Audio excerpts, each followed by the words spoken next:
Awas perang makin gila, ancaman nuklir, pesan Putin ke Jokowi.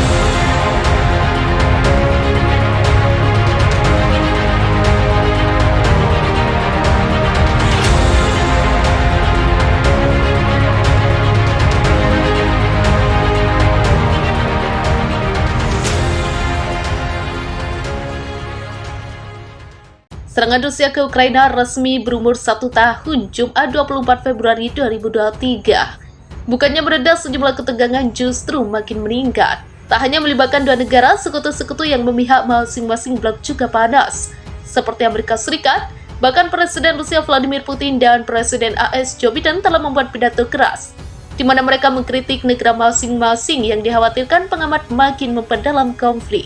Dalam pidato kenegaraan terbarunya Selasa lalu, Putin menegaskan tak akan menyerah di tanah sejarah Ukraina.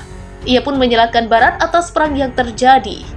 Diketahui Biden tiba-tiba mendatangi Ukraina dan Eropa awal pekan ini, mantan wakil Presiden Barack Obama itu menegaskan kembali komitmen kepada Kiev, seraya memperingatkan Moskow tak akan pernah memenangkan perang. Ini pun berujung pada komentar Putin yang membekukan partisipasi Rusia di perjanjian kontrol senjata nuklir, New START atau Fourth Strategic Arms Reduction Treaty. Lalu apakah perang akan makin menggila? Berikut sejumlah fakta bara perang yang dirangkum CNBC Indonesia.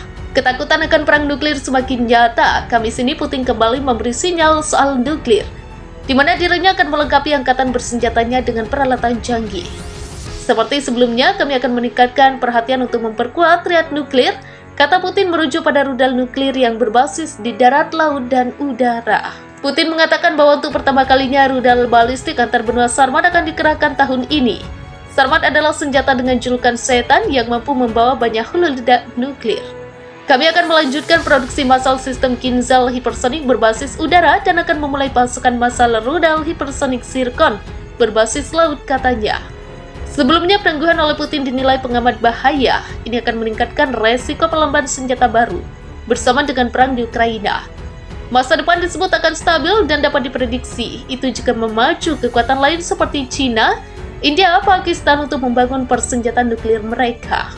Perjanjian itu secara efektif membatasi jumlah hulu ledak per rudal yang dapat disebarkan oleh kedua belah pihak sehingga menghindari kehancuran akibat melipat gandakan jumlah hulu ledak beberapa kali lipat, kata Direktur Strategi, Teknologi, dan Pengendalian Senjata Institut Internasional untuk Studi Strategis William Alberqui di Reuters.